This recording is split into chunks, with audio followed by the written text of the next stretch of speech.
Well, good evening, this is Houndog Steve coming to you on April the 18th. And shock poll shows that the Brexit Party in England have surged ahead of all the other parties. And I'm sure that this is going on in Europe. This is for the European elections.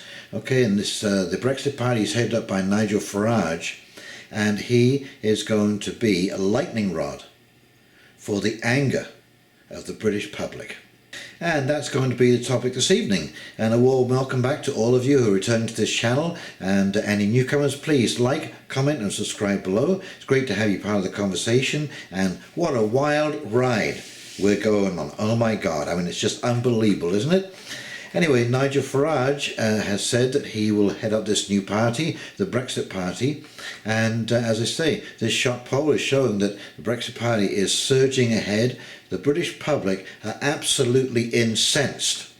So there is demand for a new party, is there? I think what we've seen over the course of the last few weeks is the betrayal, willful betrayal, of the greatest democratic exercise in the history of this nation. And when I began to realise back in November, December, that extension was almost certain to come, that there would be more European elections, I thought, I know what I'm going to do.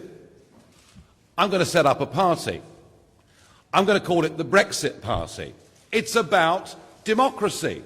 Our democratic decision is being willfully overturned, and this is coming in the country that has what was once called the mother of parliaments. And I can tell you that all over the world, our friends, and I do know one or two quite highly placed politicians in some other English-speaking countries of the world, and all over the world, people look on with incredulity because they still think that we're a great country. And the funny thing is that we, the people, still think that we're a great country, but our leaders are happy to continue down the path of managed decline.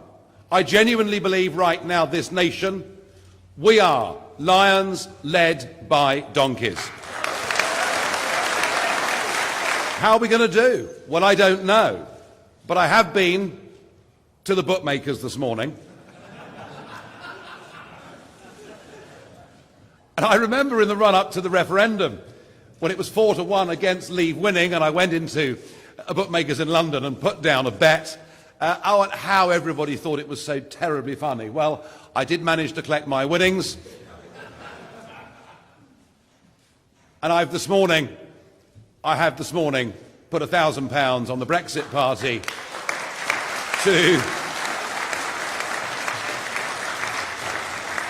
to top the poll in the European election at the odds of 3-1.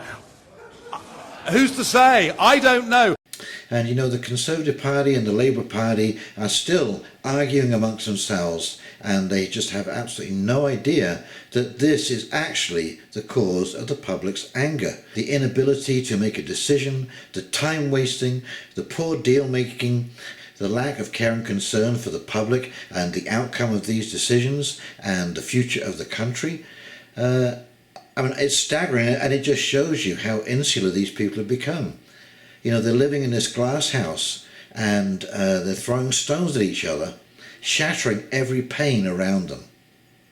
And they are completely and blissfully unaware that it is that very behaviour that is so outrageous to the tax-paying public. Yes, that's right, ladies and gentlemen, we are paying our politicians to behave like this. And so, as if prophecies come true, I was just saying in my last video that the rise of populism will continue. And of course, Nigel Farage represents the populist vote in England. And here in Canada, we have had a stunning election win by Jason Kenney for the United Conservative Party of Alberta. And he basically, well, the NDP have gone to half their seats. Jason Kenney has an absolute majority, and basically all other competition has been eliminated from the field. So he has 48 seats and the NDP have 24 seats, I believe the outcome was. And Rachel Notley, who was the NDP Premier, who was elected in a landslide, as was Prime Minister Justin Trudeau, is the only Premier to have been elected to a majority, to have not held that majority for 2 terms. Rachel Notley, of course, surged into power in the last election, and she claimed a majority. This was the first time ever for an NDP government to be elected in Alberta. And yes, she is the last female serving Prime Minister. Christy Clark from BC has gone, and of course Kathleen Wynne from Ontario has now gone, and so we're now left with an all-male cast.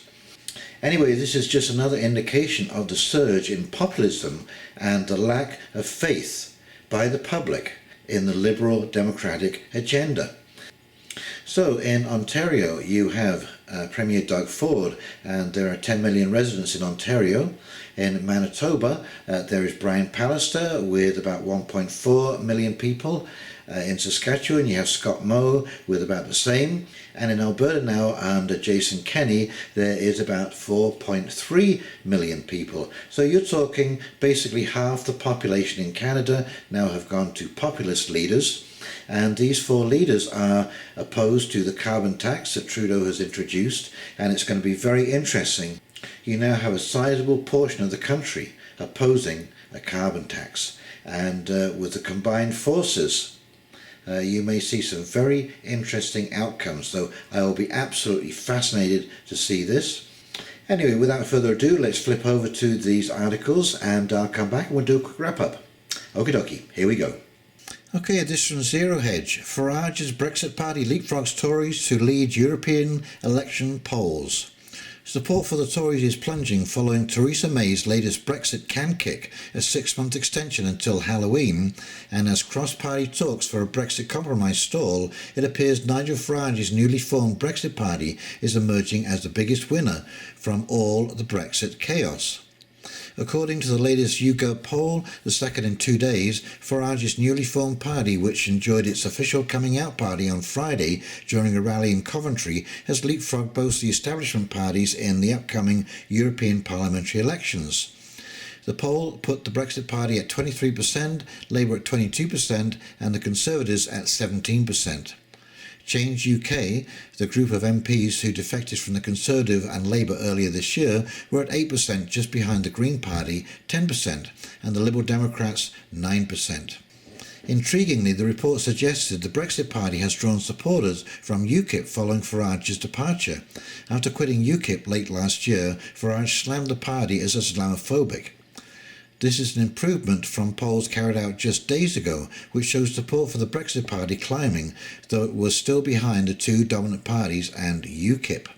According to the latest reading, a large number of Brexit Party backers are former Tories who are furious at Theresa May.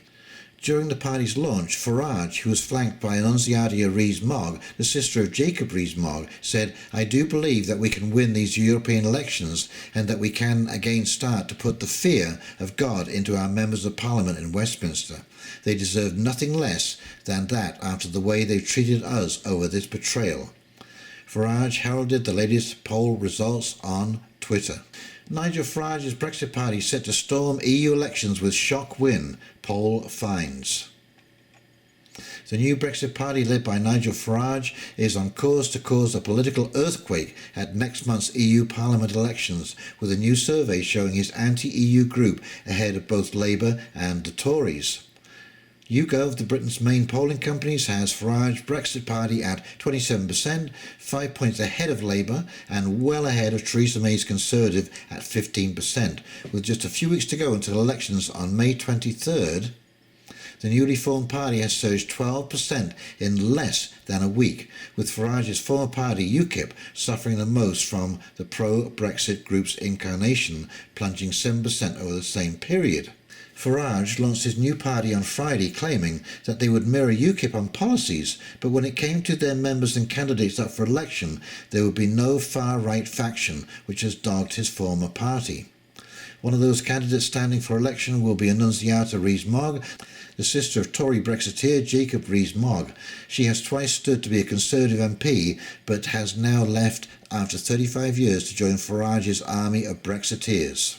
Alberta UCP, that's the United Conservative Party, sweeps the province in embarrassing electoral defeat for ruling NDP. The United Conservative Party leader Jason Kenney delivered a historic defeat to the province's first NDP government, and his UCP will form a majority government replacing Rachel Notley's team in near-complete reversal of electoral fortunes. Notley's loss marks the first time an incumbent majority government in Alberta was tossed by voters after just one term. The UCP secured its victory by sweeping most of rural Alberta as well as huge chunks of Calgary. Reported results show United Conservatives won 63 seats, while the NDP held just 24. Jason Kenney easily won his Calgary Lockheed seat with approximately 66% of the vote, while Rachel Notley did likewise in Edmonton Strathcona, garnering around 70% of the vote. In his speech, Jason Kenney said, "We have been targeted by a foreign-funded campaign of special interests seeking to landlock Canadian energy," said Kenney. "As a result, we have been selling our country's greatest asset at fire-sale prices." Kenney pointed to several groups including the Tide Foundation, Lead Now and the Rockefeller Brothers Fund as foreign interlopers in Alberta's energy sector. "We've had enough of your campaign of defamation and double standards," said Kenney. "Tonight, the silent majority has spoken, not the loud and angry voices on social media." His targets also included the federal government and Prime Minister Justin Trudeau and Notley's perceived alliance with the Liberal government in Ottawa, which he blamed for abandoned and moribund development in Alberta's energy infrastructure. And again, in Notley's concession speech, what does she say? "In Alberta there is no place for racism, there never will be, and we will never shy away from calling it out," said Notley, on a topic her and the NDP became more obsessed with as the campaign wore on. Instead of thousands of unemployed Albertans, her opponent promised to help. Throughout the campaign, accusing their opponents of racism and xenophobia became Alberta NDP's primary tactic, with often ridiculous results as the smears turned egg on New Democrats' faces than any points on their social justice scoreboards. But in the end, Notley tipped her hat to the province she loves and the voters who saw through her cheap smear tactics. "The people of Alberta have spoken, and I accept their decision. I have just spoken to Premier-elect and I have offered him my sincere congratulations," said Notley. "I wish him and his government well. We all do. We must, because we all love Alberta." There you go. Populism on the rise. And look at this. All the other opposition parties are out of it. 0-0-0. So you just have the NDP and the UCP. This is the National Democratic Party, by the way, and this is the United Conservative Party. The thing that I find especially interesting about the Alberta election is that the NDP were basically throwing out all the usual slurs that Jason Kenney is a racist, he's a homophobe, a xenophobe, all of the rest of it. He's a white supremacist, he's a right-wing extremist, and it just didn't wash. The people didn't fall for it, and I would say that card is just about dead. And of course this is now Trudeau is trying to resurrect that kind of behaviour by accusing Andrew Scheer of being a racist and a homophobe and a xenophobe and an Islamophobe and all of the rest of it. So I wonder if that's really going to wash, or whether Trudeau should take note of what has happened in Alberta. And again, what is interesting about using these slurs or these character assassinations is because this is one of the reasons that the Liberals were elected. Not the only reason, but one of the bigger reasons that the Liberals were elected is that Trudeau did seem to represent sunny ways, and there was a lot. Stephen Harper was very fond of attack ads and basically going after the personality of the politicians who he didn't like or who had opinions that he was opposed to, and he was very successful at it, and the Liberals continually called him on it, that this was unfair, dirty politics. And now here we see the Liberals falling back on that same old dirty politics trick. So I'm very surprised that that would happen, and again it just indicates to me that the liberal agenda is not all that it seems, and it's not quite as friendly as it seems, and inclusive as it seems. Okay, and yes, just watch the behaviour of people. Rather than listen to their words, I watch people's behaviour. I see what they're doing and how they're acting, and that to me completely indicates what is coming from the inside, from the heart, because you can't hide that. You cannot hide what is coming from the heart when you behave. This is how body language works, and I don't know if you've seen The Body Ghost, but I would highly recommend that you go and listen to Mandy and The Body Ghost. And she is the most incredible body language interpreter, and she does many of the famous people, government people, as they're making speeches and so on and so forth, and she analyzes whether they're being truthful, dishonest, making things up, or what have you. She is well worth watching, along with Amazing Polly, another brilliant researcher that I've just discovered recently, and we got a big thumbs up for Amazing Polly. Anyway, I hope you've enjoyed this video, and if you have, please like, comment and subscribe below. And in the meantime, this is Hound Dog Steve, wishing you a very happy Easter coming up this weekend, and a perfect evening, even though it may be raining. April showers bring forth Mayflowers, as they say. Okay, so this is Hound Dog Steve signing off. Okay, you take care. See you now. Bye.